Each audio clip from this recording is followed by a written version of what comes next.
What is it? The main thing I got from it was like this sense of feeling seen and validated. Well, why does it have to be this way? This book was placed in my hand for this moment. Insightful, learned a lot, wrote some quotes that I'm ready to like paint on my wall. I love this book! That we just kind of pull out some of the big themes that we see and talk about a few different ones. I apologize if most of my contribution has K-pop references. Alternative book title, The Feminine Mystique Part 2. You were really just gay all along. Welcome to Book Club. With Julia.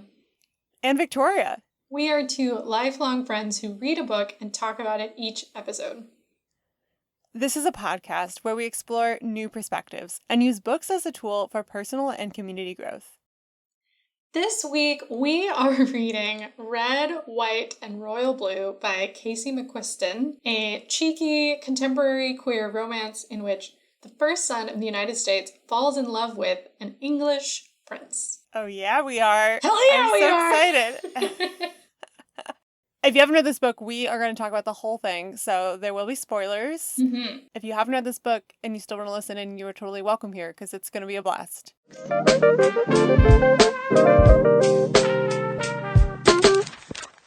Okay, Julia, you go first. You were the one who was like, oh my goodness, read this book right now.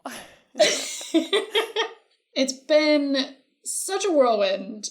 Our guest for Take a Hint, Danny Brown, Chelsea, recommended this book multiple times, and this is something I also talked about in the last episode we recorded, that while I was editing Take a Hint, Danny Brown, it was Friday night, and I was like, you know what? This sounds like a blast. I'm gonna spur of the moment Friday night buy the Kindle version, and I ended up staying up all night finishing it. I loved it so much. And then I almost immediately ordered the paperback version because I wanted to read it again. But I love when I can take notes in a book. And so I'm still on the last little bit of the reread, but I've been going slowly and taking notes and feeling all my feelings. And then I was updating Victoria on this whole saga of how this was my new favorite thing ever. Then Victoria wasn't able to get the book that we were planning on recording for today. And so at the very last minute, I literally bought this book on Kindle version for her again. So for the third time, so that she could read it in 2 days for this recording that you are hearing right now. But I'm so excited to talk about it because it's my new special interest, basically. So I'm not going to shut up about it no matter what. But the humor is perfect, and I was laughing out loud for so much of it, which it's been a while since that's happened. And the love story is amazing, but the whole network of characters is just so well done, and their journeys are amazing, and it's so much more than just the love story. And it explores really big themes in a way that is just, I don't know, sweet and sarcastic and delightful, and I just want to live here all the time. So I'm very happy that we're talking about this together today. So how has the last 2 days been for you, Victoria? I know. Well, I will clarify. I think it's been 3. Oh, okay. But I did most of the reading in 2 days. I think Sunday morning you asked for, morning my time, you asked for an update. And I'm at 14%, but I have nothing to do for the next 5 hours. So yeah, I've just been living and breathing this book, but it's been really fun. I think your conclusion is spot on. It's a delight. I think, in the words of Alex in this book, it would be a fucking delight. It's just so great. And characters, like you said, are quite wonderful. I am looking forward to a reread on this one. I'm grateful to own it. Thank you, Julia, very much.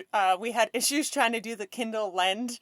I don't really know how Kindles work. I'm honestly a noob when it comes to it. I know how to get a book from my library account to my Kindle, and that's about it. So yeah, that's why Julia bought me another copy.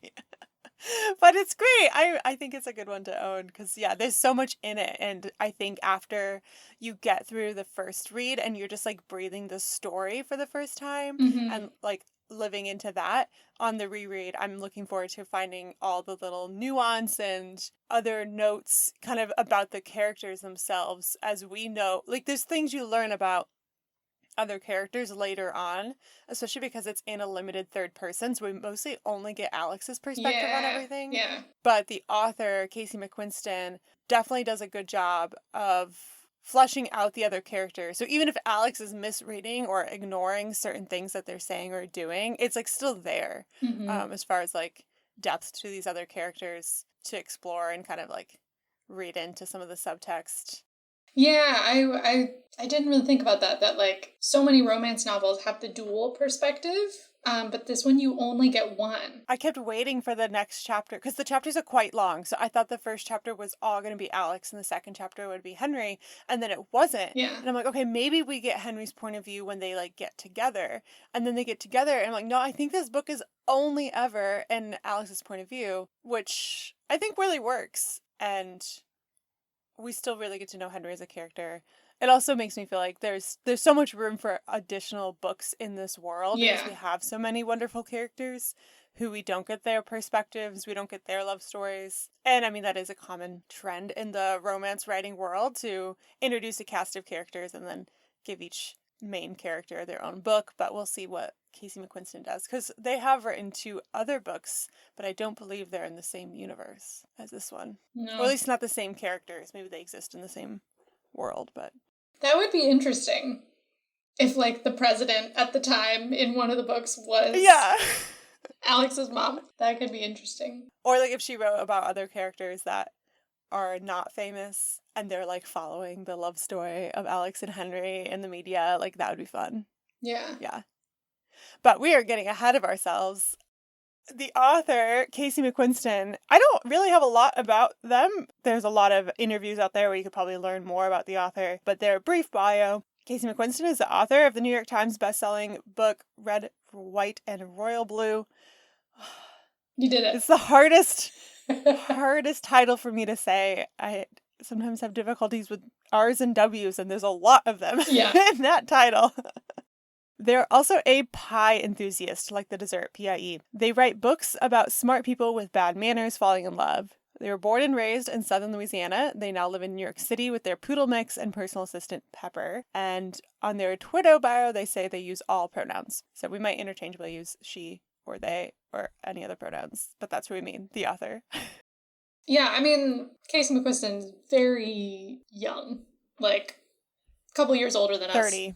30, yeah. So I think their third book is not out yet. I think they just did like a cover reveal. I don't remember. Let me look when it's supposed to release.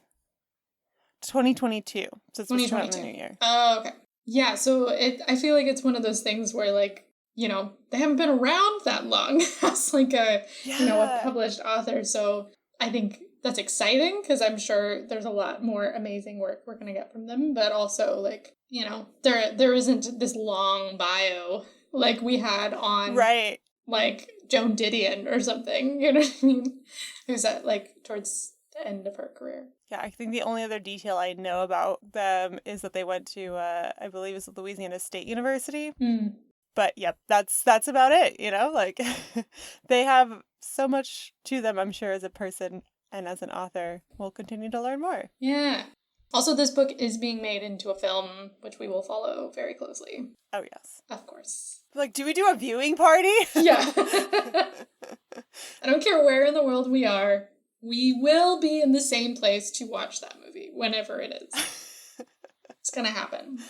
Okay, let me summarize this book so that we can get into it. It's very long, so I have done my best.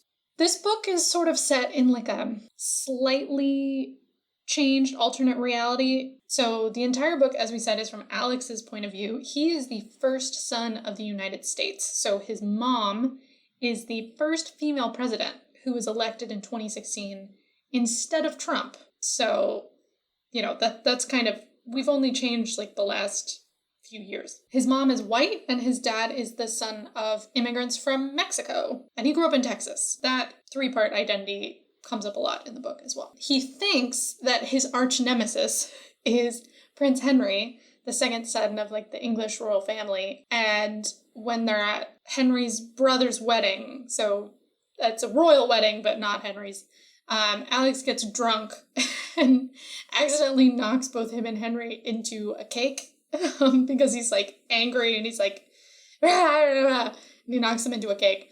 And the press have a heyday, and so both the guys have to do some like damage control by spending some time together in public and like pretending to be friends, and they get each other's numbers and end up doing a lot of long distance flirting that Alex will never admit was flirting. Then finally Henry, after all this sexual tension, Henry kisses Alex at a New Year's Eve party, and Alex's brain explodes, and he has this whole chapter of like bisexuality crisis where he calls everyone he knows and he's like, hey, what is my sexuality? And they're like, I can't tell you that.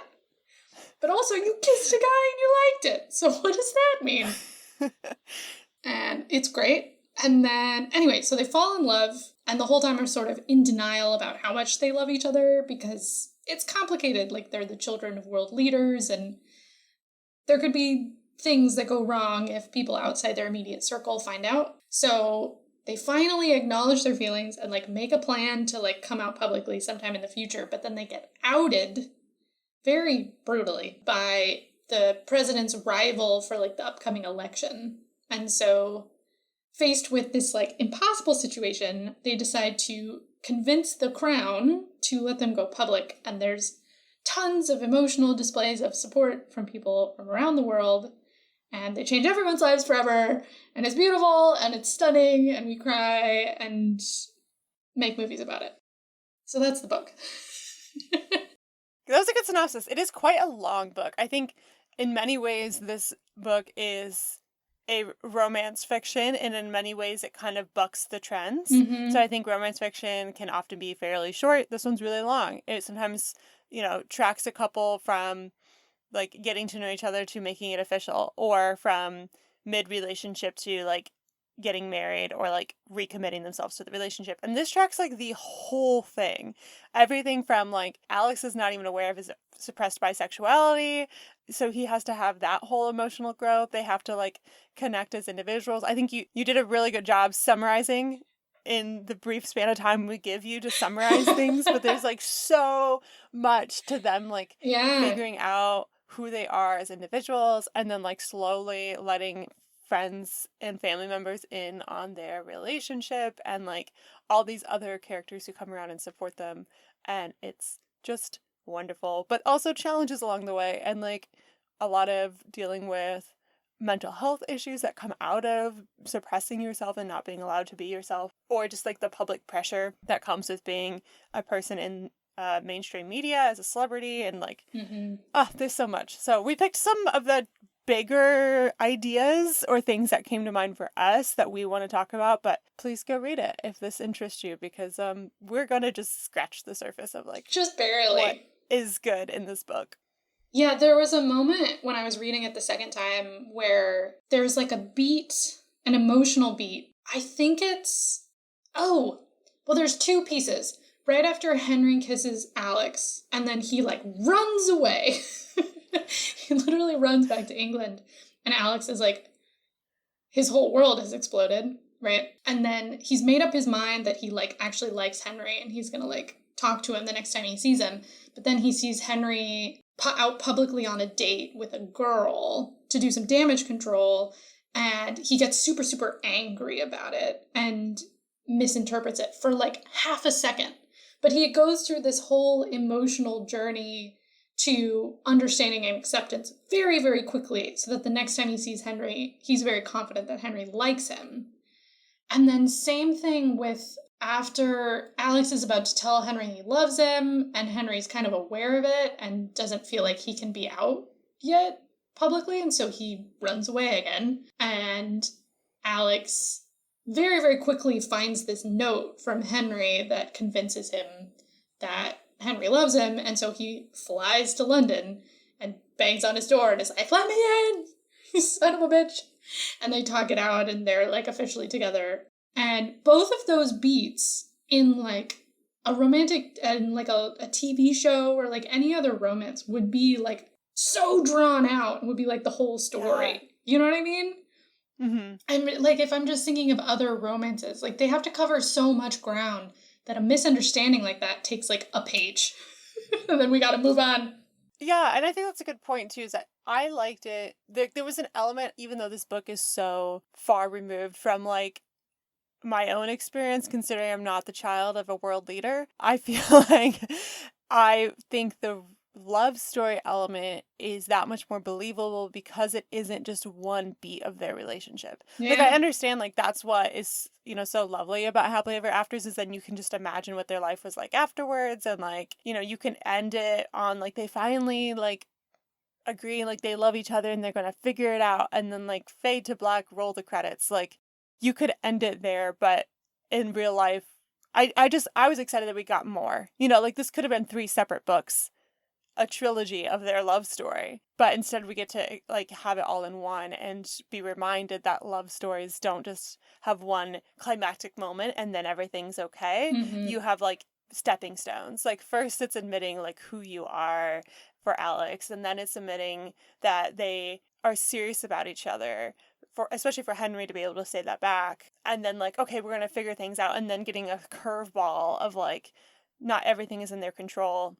Mm-hmm. And having to like battle these storms together. And I think it makes their love story that much more believable too, that they can like work through hard things, and we can see their characters grow in ways that if the author like cut it off after the first love story arc, we would have just had like, okay, just like another romance, and then just like a little twist is thrown in because they're children of world leaders. This, I feel like, builds out a more detailed world.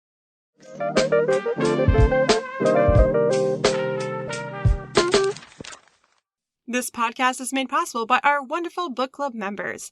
You can support the show by becoming a member on buymeacoffee.com/bookclubwithjv. So Julie and I are readers. We like to talk about books, but we're also writers. And so with our book club members, we love to share newsletters of things happening in our personal lives, as well as essays, poetry, other things we're writing. So, starting at $3 per month, book club members can connect with fellow listeners, help us select books for future episodes, unlock exclusive newsletters, poems, etc. that we write, and get early and discounted access to future events. If you want to take your support to the next level, you can also join the TISM tier, which starts at $5 per month. The TISM tier is all about autism. Are you an autistic person looking for community, a possible neurodiverse person looking for resources, or an ally hoping to learn from an actually autistic person? Members of this tier get access free to Julia's autism-related articles on Medium. The best part of any book club, besides the books, is the community. So join us in our growing community of book nerds by becoming a member of the book club today. You can follow the link in our show notes or go to buymeacoffee.com/bookclubwithjv to join the party.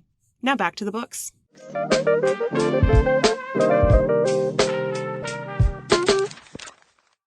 What she pointed out about like them having to confront the real world, like not everything's in their control, is part of what makes this book so realistic in like a really bizarre way. Because one of the main complaints people have about this book is that it's too idealistic. They like, apparently when this book came out, it like exploded on TikTok and like everyone was reading it and all the book influencers were reading it, even if they didn't normally read romance.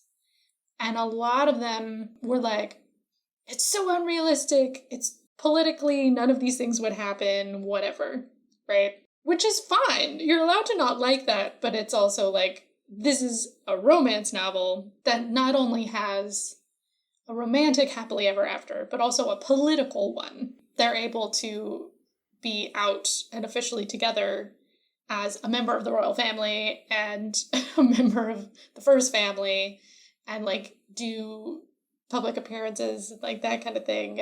And then also, there's a female president who wins re-election at the end. That's another huge story arc. And so it can feel very escapist. Obviously, it's a romance novel. That's the whole point. But it is also very realistic. Like, I don't think it's in denial about the way the world works and the fact that the book doesn't end when they decide that they're going to come out on their own terms, but the fact that the world outs them maliciously, and they realize, okay, not everything is in our control, and we have to decide what to do with that, felt very, very gritty, and there was dark moments and very real. Yeah, I appreciated, like, learning a little bit more, too, about when this book was written. So, Casey McQuiston started writing this in 2016 before the presidential election, like had the idea for it before Trump was elected.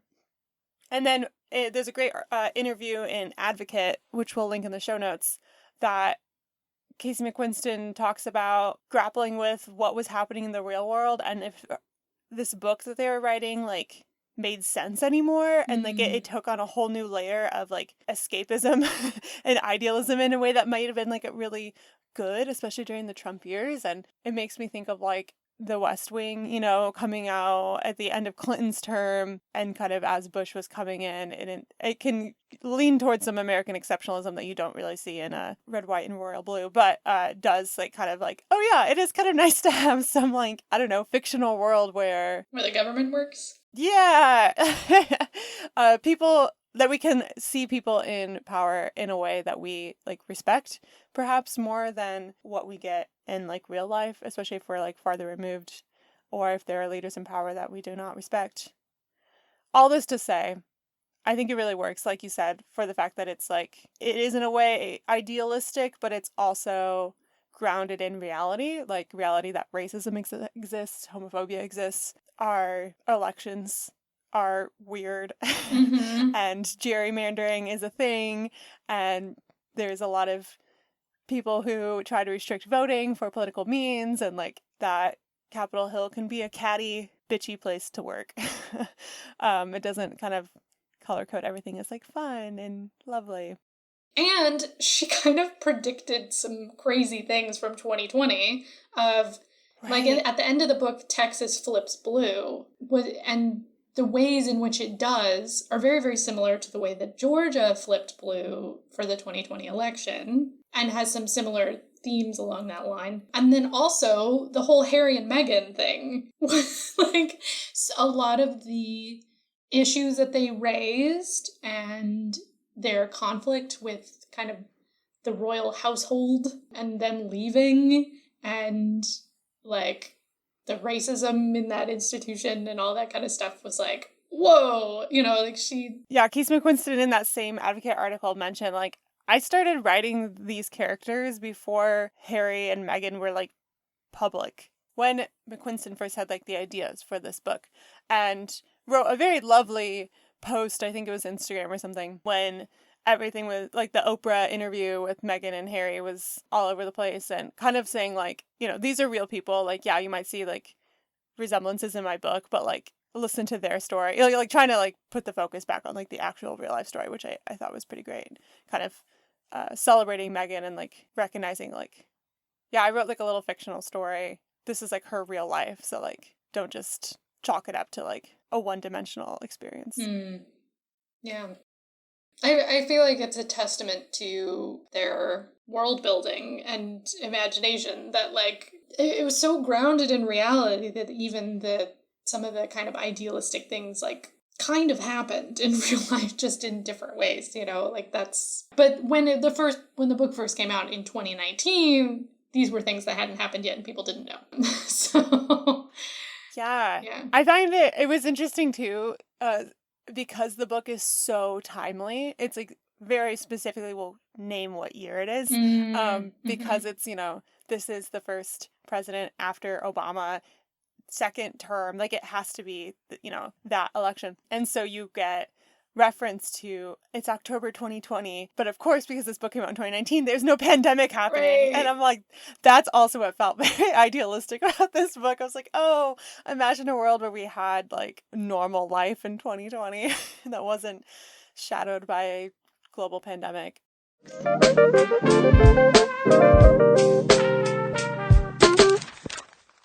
Let's get down to the specifics of the characters we love or like or identify with or hold a special place in our heart.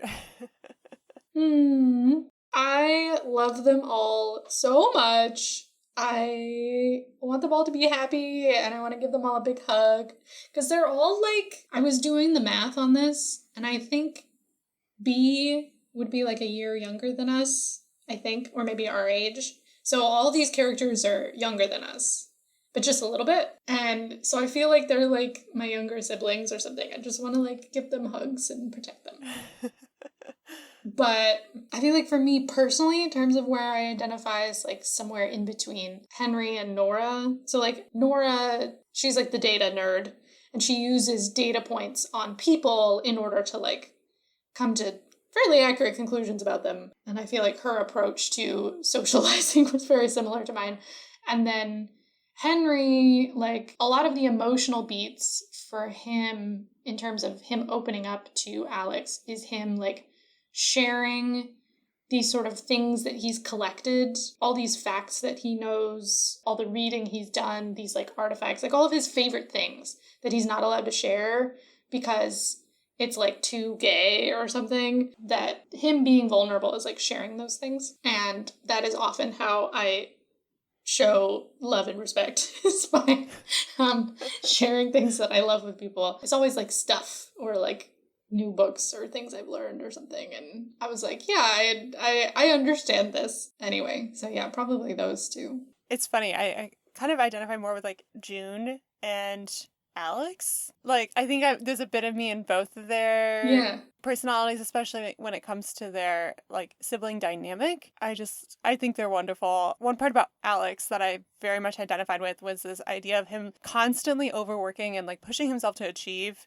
And while it's not like explicitly stated, it's like very much made explicit that it's because he's shoving down emotion or anxiety or fear, uncertainty in life by just like working and doing things. I don't think my mom is as extreme as Alex. I hope not. No. But I definitely feel like, especially in college, finding myself in a place where like I wasn't letting myself be connected with myself, like be vulnerable with myself or vulnerable with others. And it manifested in like constantly doing things and like overworking. So there's this passage that I highlighted and I was like, oof. And it says, he's definitely not thinking about Henry. He's not thinking about Henry when he puts in 23 hours in his first week of work, or when he's filling the rest of his hours with class and papers and going for long runs and drinking triple shot coffees and poking around the Senate offices. He's not thinking about Henry in the shower or at night alone and wide awake in his bed, except for when he is, which is always. This usually works. He doesn't understand why it's not working. And I feel like that was kind of the point in my life where, I mean, it's not related to a relationship in the way it is for Alex, but like when I found myself like doing all the things and it didn't like work anymore to like, you know, make me forget about whatever was troubling me at the time. And then I was like, I think I need to go to therapy and kind of unpack this. Yeah, because it's like your coping mechanisms, if they're not good ones, eventually don't work anymore. And you just need to go deal with the issue instead of trying to cope with it. But I also love, like, June as, like, a writer and, like, trying to figure out, like, who she is. I mean, I don't live in the shadow of my mother being president of the United States, but, like, I think that element of just you have an idea for what your life is going to be, but then it's not anymore and you're okay with it. Maybe you're not sure. And her, like, sense of, like, family loyalty I find very endearing and relatable. And June is an English major, which is just lovely. There's so many great lines in here. Yes. Oh my God. Yeah, Victoria sent me the one, it's one of my favorites. They're at the election night and she asks Nora, Nora, what are the numbers on this? I majored in nouns. Yeah, and I'm like, oh my gosh, I need to use this anytime. I hate doing mental math, especially if it's like, I don't know, while other people are around, if that makes sense, because then I'm like more nervous I'm going to be wrong, and then I'm just like, I majored in nouns. I can't. Yeah. But they're all so great. Every single minor character, like even the ones who barely talk, like Amy. Amy's the VIP of this book. Yeah. She makes sure that they get to see each other and protects their lives. And Amy's a Secret Service agent. Amy and Cash, sweethearts. But they don't have any lines, really. They just, like, stand there. I love when Alex is in London and they're meeting with the Queen and they're having that big, like, confrontation about whether or not they're going to be honest and go public with their relationship, and they like open the curtains and there's everyone outside supporting, and then it kind of, they're watching like C-SPAN or CNN or something like that where they can see outside the White House, and they like specifically mention that they see Amy and Amy's wife on Cash's shoulders, and they're wearing like trans flag and like pansexual flags, and like it's just so wonderful. And I love that, like, you know, Amy and Cash are off duty. Yeah. And they're like celebrating and supporting in all respects their employer. Right. While like they're the person that they protect. But it, like, I don't know. I loved that detail too. But because like they had skin in the game in a way, you know, like they wanted to make sure that these boys got to have their happy ending because they really cared and that they're part of the same community. And I liked that detail too, especially because it makes Alex in particular feel like so supported at this moment when his world is crashing down. And I feel like that's a great transition into the next section. Like one of the biggest themes of this book is all about vulnerability and like being yourself, right? Which might sound really cheesy when I summarize it that way, but it's like really complex and really moving. And it's, you know, so yes, it is about a queer relationship. So it does address like the different processes of coming out and how that looks different for everyone. And Alex like has to spend time with his own feelings and get to know himself and like confront himself and actually come out to himself in a lot of ways. And then, you know, you have Henry who like is actually quite out to a very small circle of people, but is very limited in his public persona. But also how like it's not just about their sexualities. You know what I mean? It's much more about the way that who they are and how they love and who they love is so tied up in everything else about themselves, especially Henry. So like in his sort of public persona, he has to try so hard to like hide his real feelings about things and his real opinions, and the sort of royal household staff go through the like public list of his favorite things, and they tell him what his favorite book is, because his favorite author is Jane Austen, but they're like, no, that's too gay for some reason. You're not allowed to do that. That's not manly enough. Yeah. It's not the right like persona we want to give to the world. Yeah. And so they pick Dickens, which is funny. Or like his dog is named after David Bowie, but he calls him David, not Bowie. Right? So David sounds like an ordinary English dog name, whereas Bowie implies all of the queerness that David Bowie is. And you know what I mean? And so stuff like that. And I feel like Alex represses a lot to himself by overworking, and he kind of has this self-destructive tendency, and he really tries not to acknowledge, A, that he likes Henry in the first place, and then B, how much he likes him. You know what I mean? He tries really hard, and it takes like him being fired from his job and having to sit alone in his room for weeks to like finally acknowledge it. And with Henry, it's like he's so guarded, and he waits so long to like share even the tiniest little bit of information about himself. But once he has permission, then he kind of opens the floodgates. So there's all these kind of layers of them learning to be vulnerable in different ways and like genuinely connect and be themselves.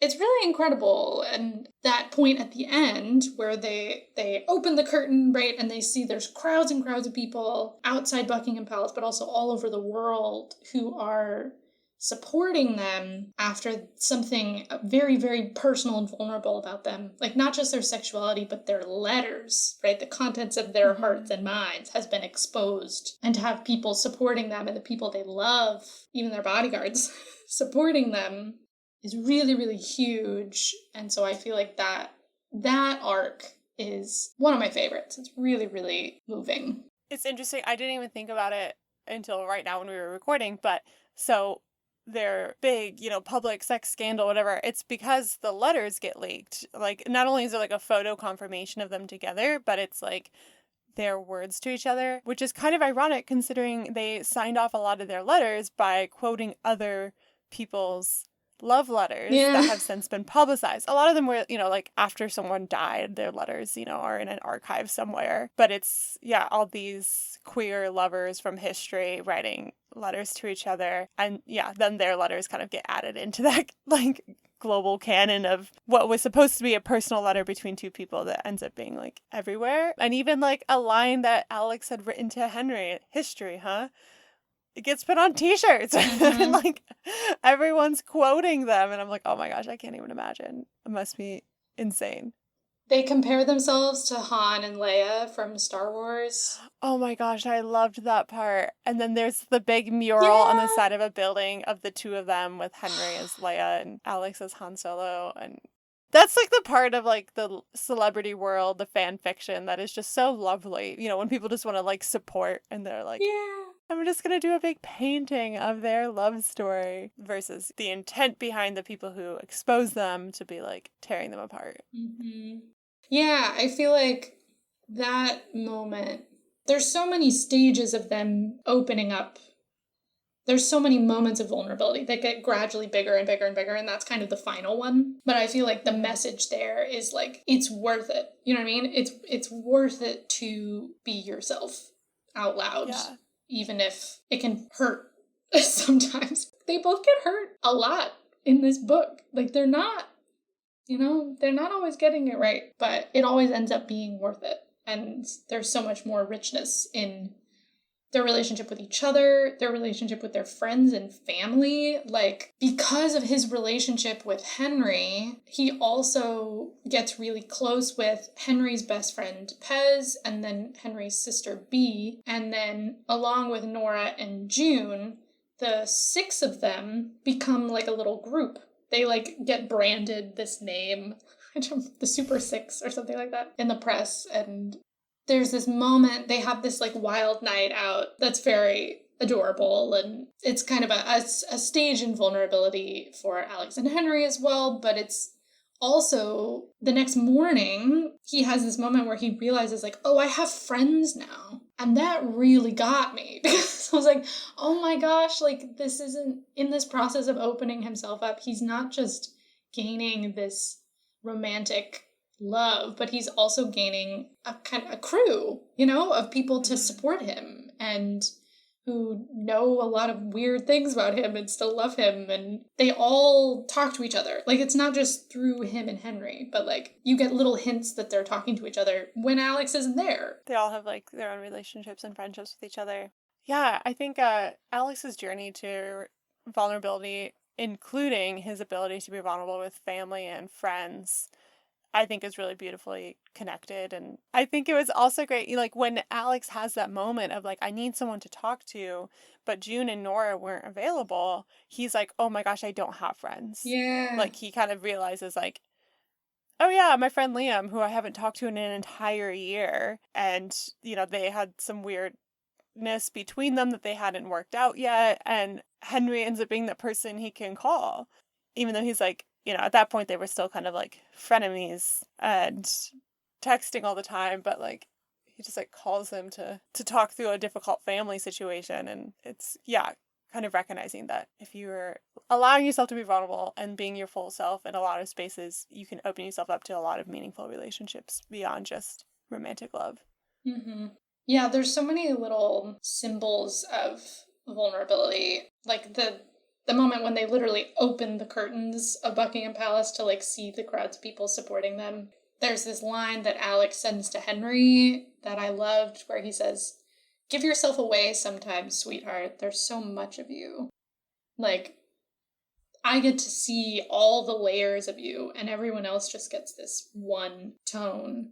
And you love so much, and there's so much in you. Like, it's worth sharing with people. People are going to love it. And there are different places that sort of represent like the deepest parts of them. So for Alex, it's his dad's lake house. And for Henry, it's the Victoria and Albert Museum, which he has the key to and he can sneak in at night. Which is like vastly different levels of rich. But like very distinct kind of vulnerable and emotional steps happen. So like Alex realizes he's in love with Henry when they go to his dad's lake house, and that's where kind of his soul is. And they literally dive in the lake, right? But for Henry, he's still holding back a little bit because he's afraid of that he's never going to be allowed to be public with himself. And so they finally hash it out on a rainy night. And then after that is resolved, that's finally when he takes Alex to his sort of sacred, secret space in the Victoria and Albert Museum. I still can't get over it. Yeah, that was a lovely detail. I enjoyed that. Speaking of history, the themes of purpose and legacy, leaving a history, being a part of history, are huge in this book. For Alex, it's wanting to be like this young hotshot congressperson and like starting his political career like as he's graduating his undergrad degree. Like he's just ready to go for it and be in that world. And Henry's dream is to be a gay icon, which is wonderful. And we love that for him. yeah, it's interesting to see them also connect, not just on a romantic level or a sexual level or a friendship level, but on this like deeper, I want to be a part of helping you make history in the way you want to, or like find your sense of purpose and connect with that. And they both independently have these goals and ambitions, but also support each other in finding that kind of way forward, which ends up changing a little bit. You know, for Henry, it's going public way sooner, if at all, before he realized he would, even if that was out of his hands, but kind of making the best of that situation. And for Alex, recognizing that maybe there's some other things he wants to do first before he launches into Congress and decides to go off to law school, which is wonderful because it kind of sets it up that there's this potential for them to live at least the next chapter of their life together in Brooklyn, which is quite wonderful. So I also love how masterfully that's done on Casey McQuiston's part, that the characters both get what they want, but recognize that what they used to want may not be what they want anymore. Especially for Alex, which I think is like a huge sign of like actual growth as a human being. Because I think a lot of times the cheap way to do it in romance fiction is to just change the person's desires on a whim, instead of laying the groundwork that McQuiston lays from very early on in the book, that where Alex thinks he's going may not actually be what deep down he wants to be doing. Even when he like goes and takes the LSAT on a whim and then never looks at his test results for months and then was like, oh yeah, I kind of set myself up for success. And again, you have like high-powered political connections that, yes, he could likely get in, like very believably could get into NYU law like before the semester starts. I felt like that was a good element, both for them as like public figures, you know, and trying to find, wanting to be part of history in a way that was authentic to them, but also just as like people in their early 20s having recently left college, you know, and being like, this isn't what I imagined. How do I actually find what's going to work for me instead of continuing to force this idea of my future that isn't working? I felt like that was a very realistic experience, you know, for the post-grad life, just on a huge scale. Yeah, and we see characters like Nora and June also going through similar trials, tribulations, and even Bee, in a way, kind of figuring out like where their interests actually lie and how they can bring themselves fully into whatever is next on their career or academic journeys. And there's also so much queer history in this book. Like, even that on its own is a huge part of the story. Like, they're constantly quoting probably queer figures from history in their letters to each other. Henry is obsessed with all these different figures from English history in particular, and he's constantly sharing it with Alex, and he has this whole rant about like how we shouldn't throw, you know, our gay icons under the bus. And there's a lot in there. And as Alex is discovering his own identity, he realizes all these stories that he connects to, and it has some American queer history in there as well that he's learning. So they're kind of putting themselves in that line in a way. Yeah, so it's a story of identity and purpose and love and friendship. Yeah. And pop culture references. Like, what is there to not like? It's lovely. Yeah. Are we ready for some shout outs? I don't know if we have any shutdowns. We haven't talked about Raphael Luna at all. That's like a huge, well, we don't have time now, but. Like we said, we're just scratching the surface. So if you're like, how the heck do they not talk about Luna? That's why. We're at an hour and we've already talked so long. Yeah. Oh, boy. All right. We have a lot of shout-outs, though. Yes. So, one of the first lines that I highlighted in this book: that night, as Alex stares into the cold, pitiless eyes of a prehistoric beast of prey, he has a few regrets. They know, all caps, he texts Henry, they know I have robbed them of 5-star accommodations to sit in a cage in my room. So this scene is from Thanksgiving at the White House, where, if you're not aware, the president pardons a turkey. And so that turkey does not get butchered for food that day. It's a weird old tradition that we still keep doing. But Alex learns that these turkeys are put up in a hotel the night before. And he's like, that is a gross misuse of federal dollars. And his mom's like, sure, they can go in your room. And so then there's this wonderful, humorous exchange where he's texting Henry back and forth about these turkeys that are staring him down. And it's great.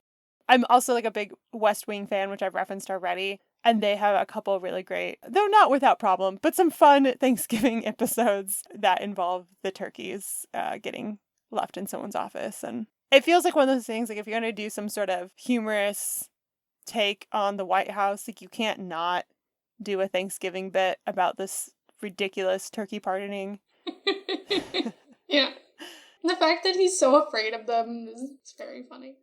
One of my favorite lines, as they're getting to know each other, and Alex really likes to bring up topics that get Henry really angry and fired up. And so then Henry goes on this rant. He's like, I don't care what Joanne says. Remus John Lupin is gay as the day is long, and I won't hear a word against it. And I just...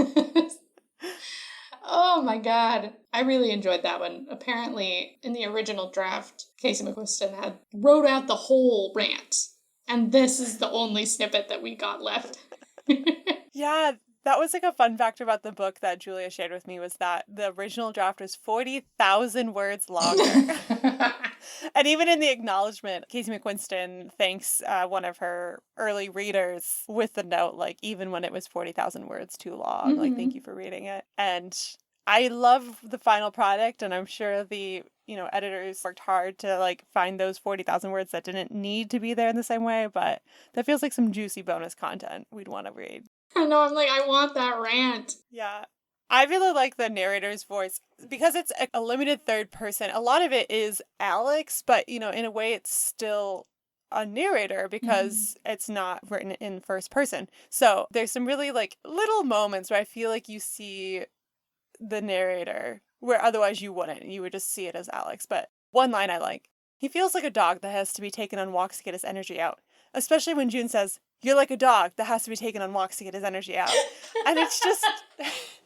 It's so silly, but I love it. And it's like again, I can see where 40,000 words, might be too long. And maybe there's a bunch of these little things where it's just like a little aside that you don't really need. But it's just so much funnier to write it that way than to cut out either part of that. There's so many good jokes like that. They're like two-liners. She's got some good one-liners, but there's a lot of two-liners where, like, there's such a fantastic, like, setup punchline kind of rhythm where it sort of reverts your expectations. It kind of pokes fun at the characters a little bit. Like, there's this kind of sarcasm even in the narrative style that's really, really fun. One of the most iconic moments of this entire book is when Alex comes out to his mom, and she's like, oh, that's great, honey, thank you for telling me. And then he's like, so I'm dating the prince. And she's like, oh shit. So she makes a calendar invite for an hour later, and then she comes back with PowerPoints. And they have the best titles. I cannot even begin. They're just, oh my god, they're so good. Because some of them sound like tax seminar titles or something, but they're like about dating a prince. But my favorite one is Exploring Your Sexuality. Healthy, but does it have to be with the Prince of England? And it's like, in all caps. Oh my god. That one it was so delightful because it was like such a perfect character moment for her. Whereas like she's being very loving and supportive, but she's also the president. It was too good. This line I just thought was a funny description. Other people may not find as much humor in it, but I definitely laughed out loud. The entertainment for the night is a British indie rocker who looks like a root vegetable and is popular with people in Alex's demographic for reasons he can't even begin to understand. He looks like a root vegetable. I know, because like I say all the time, like, oh, I feel like a potato today, but I just feel like the joke goes like a step further to be like, he looks like a root vegetable. Like, what is it? Like, in my mind, I just imagine someone who's, like, a little, like, purpley red in the face because they're rocking really hard, and they've got, like, green spiky hair, and he looks like a radish or something. Oh, see, I was picturing, like, a turnip or a carrot or something, but the hair was crazy, so we probably had, yeah. Similar ideas, like, crazy hair, but then just kind of, like, what are you? Or, like, I guess with the indie vibe, if you go for more, like, hippie looking, they're just kind of, like, in a potato sack outfit. Oh my god, yeah. I love that. Okay, I like your last one, so I'm going to let you end on that one, Okay. but I'm going to slide in right here with them. We didn't even talk about Zara and Sean. So Zara is kind of like the wrangler for the first family and just like has no time for Alex's BS, but also like really cares about them and they're quite delightful. And then Sean is Prince Henry's handler and is basically like the only person who knows about Henry and Alex's relationship to begin with. But you find out that the two of them fell in love and got engaged, and that is quietly happening in the background of the entire novel, and you don't know until there's like one phone call that's overheard, and it's like, wait, Zara, how do you have Sean's personal number? And then she just goes off on Alex, like, one of us knows something about discretion. Like, she's like, yeah, I've had a secret relationship this entire book too, but you don't see me telling everyone and being obvious about it. And like having to go on dramatic runs through the rain to like deal with my feelings. Yeah. It's delightful. Oh, man. Yeah, I think my only complaint about the book is I feel like I want more about Sean. Yeah. Like, we get that he's, like, very attractive and he's good at his job and Henry trusts him with his life, but, like, we don't really get much else. Yeah, I'd be curious, like, well, he's very professional and he's kind of like a superhero in a way from Alex's perspective. So I feel like an actor in a film could, like, do a bit more with that. Because he doesn't have a lot of dialogue, but, like, more with his face in terms of, like, how much does he really care about Henry, like, emotionally, and how does he communicate that and stuff. Yeah, I'd love to see more of him. Something that I've been noticing in this second read-through that didn't make it into the main part of our episode is there's all this amazing symbolism with Henry as water and Alex as fire that I could genuinely write like a full essay on. We have this line about how Alex has fire under his ass for no reason. Henry describes him as, if I let him get too close to me, he'll set me on fire. And then whenever Alex thinks about Henry or relates to Henry, or when his relationship to Henry changes, there's always some kind of water element involved. But you really see it the most in their confrontation. So it's like pouring down rain outside and they're standing next to a fireplace. So both of their elements are kind of raging. And then after they kiss, the fire like dies, but the storm's still going. So Alex is like, cool, I understand where we're at right now. But Henry's mind is going nuts. And then in the morning, it's still kind of drizzling. So like Henry's starting to calm down a little bit. And then by the end of that day, after they've kind of had a conversation about kind of where their life's going to go next, they make a plan, they feel content in each other and whatever, then that's when the rain stops. And so, yeah, these two elements of them like kind of mirror their emotional journeys. And I like that. I didn't even, I know on my reread, I'll have to notice that. yeah.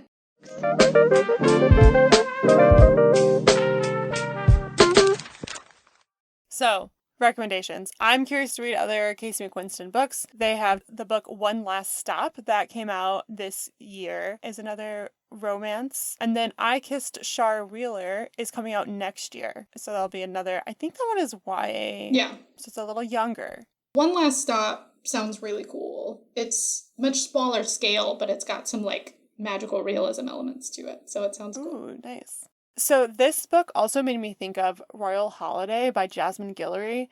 And I said how I wanted to hear more about Sean, and we get a character who's basically the Sean of this book because he is like the PR person for the royal family, and it's his love story. So I would say, I think I gave it like 3 or 3.5 out of 5 stars. Like, I definitely think Red, White, and Royal Blue is like of a different caliber. But if you are interested in like royal adjacent love stories, it was quite fun. It's also about it's related to some characters that we have met before on this podcast because it's Jasmine Guillory's world. So it's the mother of the main character's best friend, The Wedding Date. So the main woman in The Wedding Date, there's a book about her best friend, and then this book comes after that, and it's about the mom of her best friend. And so it's also like a little non-traditional in a way that it's an older couple who have like teenage adult children and or nieces, nephews in their life versus like 20-somethings, which is,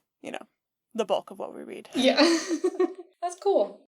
I don't remember if I mentioned this earlier, but I made a playlist for this book, which is basically like a soundtrack for the movie version or something.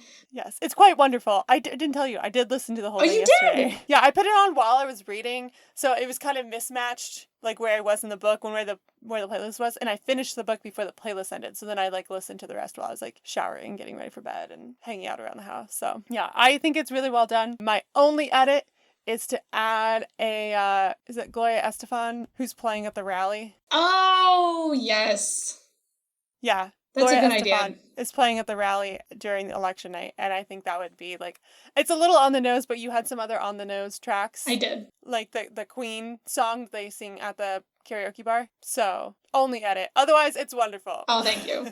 Thank you. Oh, I'm so validated. I think there's a lot of layers to a lot of the songs that I picked, but I included 3 that are from the book itself, and I put them in the kind of story beats that they appear in. I tried to include as many international queer artists, particularly bisexual artists, that I could, and sometimes the title or sometimes the lyrics were related to what happens, or just the feeling of it. And anyway, I spent a long time on it. I wouldn't normally do this, but I'm going to include that in the show notes. Yes. Because I would highly recommend it, personally. If you're like, when you finish a book and you've got kind of a book hangover and you're like, I just want to read it again, but it's like late or I don't have time, listen to a playlist of it. It'll feel like you're reading the book again.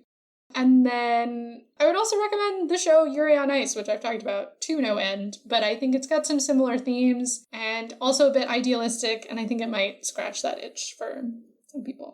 Also, it's one of my comfort shows. This is a comfort book. I think everything I love is ultimately very similar, so one day I'll figure out why.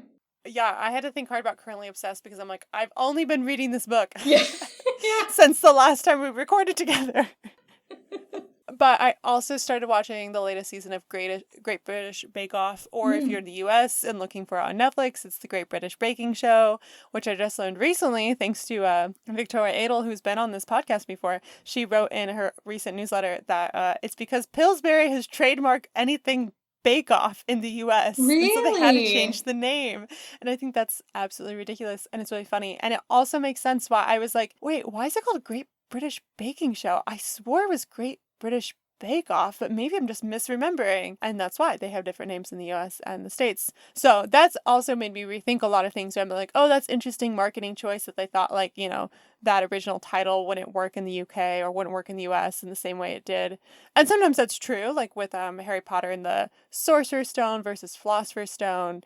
It's kind of like a marketing, American versus British English distinction, whereas things are also just trademarked. Like they couldn't use Bake Off for anything cooking related, which is stupid, I think. And so they had to come up with a different one. But actually, it was because I was reading Red, White, and Royal Blue, and I wanted to take a break and like fold some laundry and watch something. But Henry had just been watching Bake Off in the book, so then I went and put it on. I'm like, oh, I forgot there's a new season. I'm still rereading this book, so this is kind of my Currently Obsessed. It was my Currently Obsessed last episode, so it hasn't been very long. But I have a few others. My plants. I'm very proud of them. They are doing their best, even when there is no goddamn sunlight in this country. But they're very inspiring. So if you're having some seasonal depression or just having a hard time, my plants, Chris and Bonnie, are cheering for you. Thanks. And also, this weekend, I discovered the wonders of brioche and Nutella. And I gotta tell you, it's a game changer.